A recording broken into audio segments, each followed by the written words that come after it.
too late. So I think that our Roach one at a proper time, or a little bit better scouting by Moonglade would have been perfect. But Moonglade, it's weird because he kind of identified what Alicia could potentially do. I guess just seeing 3 gateways on not 4 triggered him to think that Alicia was not going to be aggressive at all. Well, it makes a lot of sense, and it is surprising, but you're basically saying just instead of having a reactive Roach Warren, have a preemptive Roach Warren, and that way you can fend off against pushes like that. That seems completely reasonable, too. We're going to go into Game 2, guys. It's going to be on Polar Knights. Let's jump into it right now. The game's already started. Okay. Alright, so spawning up here in the top middle position, the blue Zerg. It is Moonglade from Team NV. Bunch of really strong players on there. Pretty strong. He's been one of the better players in the C server for a long time. Or not in the C server, in the C region. He's a pretty awesome dude as well. Yes, he is. Really skilled. Looking forward to him. Always a pleasure to have him over here in America. Just a really jolly old fellow. Over on the other side, his opponent, the Protoss player from Korea, it is Axiom Alicia.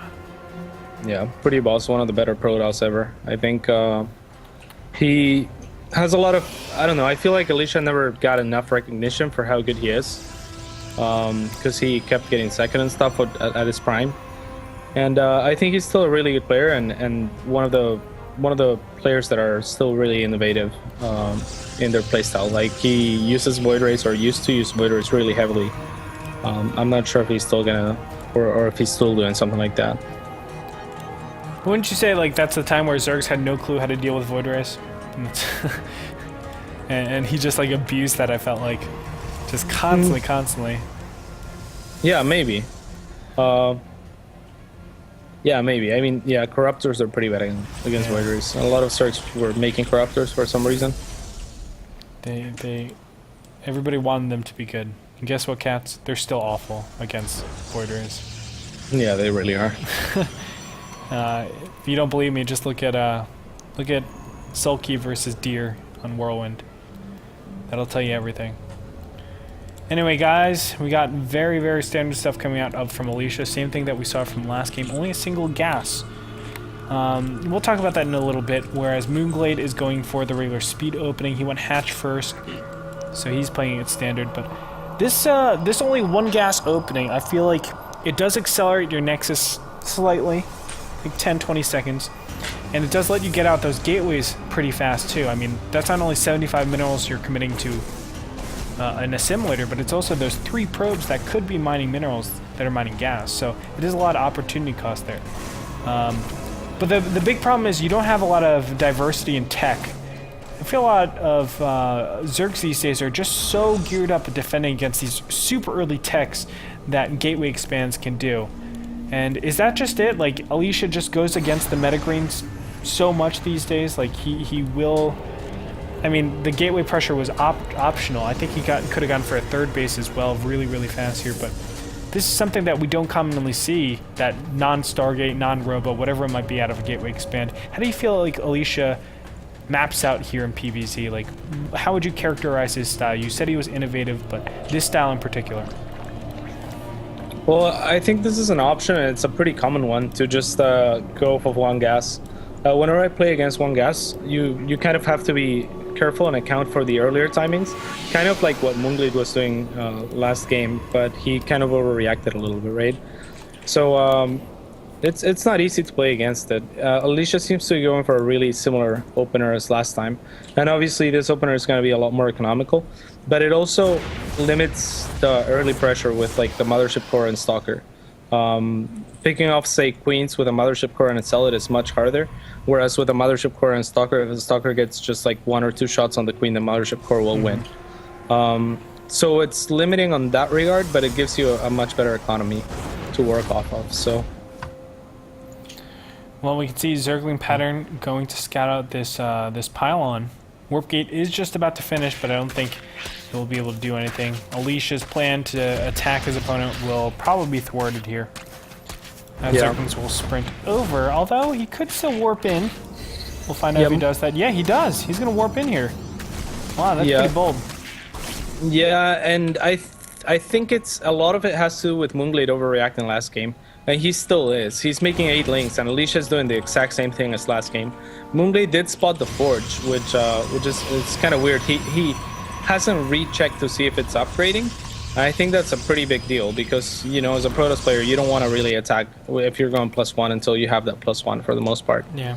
So, I don't know. I feel like Moonglade's overreacting again. Not as badly as last time, not nearly. He's getting 6 drones. Yeah, he is making 6 drones, and the Roach Warren was started as soon as he saw the Zealots. Mothership Corp pokes in a little bit here. I like how he's getting Zerglings just to make sure that, you know, in case there is some large amount of Zealots coming. I'm surprised, though, why we don't have, like, an Overlord or some Zerglings there to see how many Zealots are being warped in. Yeah, absolutely. That would be really important. And still, look at so many Zerglings. Just pretty much running to their grave if they choose to engage here. Well, they are. Really surprised here from Moonglade. But Moonglade gets in here and sees everything that's going on. Sees the Twilight Council. He should piece things together that it is a pretty similar build to last time around. Yeah, this is really cost-inefficient trades for Moonglade, I feel. Actually, that last Zealot died pretty handily. But Alicia's doing the same thing as last game, it seems. He has a Twilight Council and he hasn't used it yet, though, so it's a little bit weird. There it is. Blink is going to be researched. +2, are we going to see that? Alicia kind of starved for gas here in the beginning stage. I'm sure he will start to accrue that pretty soon here. So far, Moonglade, I think his response has been great. Glee Reconstitution is going to be researched immediately. He's up to 2 gases, so he's actually pretty light on gas. Can't make that many roaches. I'm anticipating just a 3rd one to be thrown down. But he's pretty well saturated. If you can see, 14 drones on his 3rd base. He's at 19 and 19 at his main and natural base. So he's just like 9 drones shy of being completely saturated to a point where he wants to be. But a nice Zealot drop going to come in here in the main base. I kind of like this a lot. Yeah, it's really good. It's also pretty standard. You're gonna be using that Warp Prism later on for the Immortal all-in anyways. So all Alicia's trying to do is tell Moonglade, okay, go make more drones. Don't start making units yet.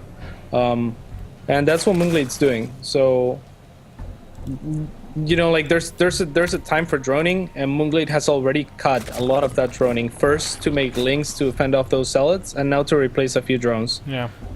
So once again, this attack by Alicia is going to be really hard for Moonglade to hold. Having said that, though, this is a much better map for it. It's much more wide open.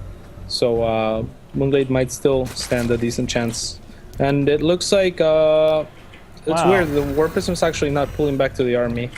I'm even really surprised where Alicia is wanting to take this. Okay, normally you go over to the bottom right-hand position, start your pylons over there, and that's where you mount your assault because of this very narrow little choke. Now, we've seen players hold this off before by putting spine crawlers right here and just making it very difficult for a Protoss player to assault that bottom of the 3rd base.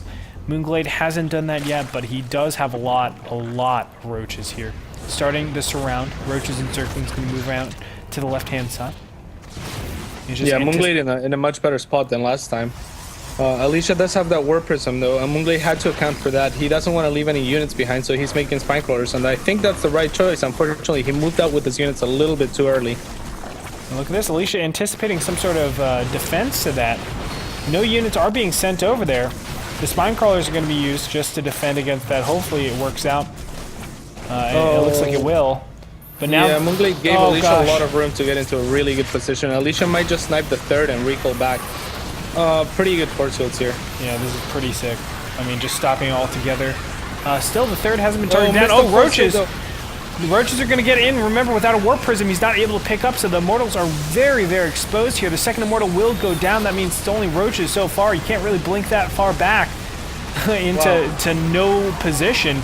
He needs to use that recall ASAP, but he already used 2 time warps. And actually an aggressive blink. That was a good read by Alicia. Cutting it close, though. Yeah, it was. And, yeah, I mean, I guess he didn't mind that much because the Warp Prism did so much damage in the main, and he already killed so many drones. He felt he could commit, and even if it went south, he could defend with Warpins back at home. Alicia showcasing once again why he is one of the top Protoss in the world. I mean, this is dominating, right? Like, everything went so much better for Moonglade in this game. But you can see the little things, as you were talking about, keeping Moonglade at that droning state for so long. He always made Moonglade feel like there was some sort of impending attack. So baited out a lot more units. Instead of finishing your drone phase at like 9 minutes, he was actually at 10:30 he was still making drones. Now you can see over here, I mean, this fight is going to be very, very one-sided. Force shields are going to be nice, blocking out some of the drones, but it really doesn't matter. Even if all these stalkers die, the drone count is too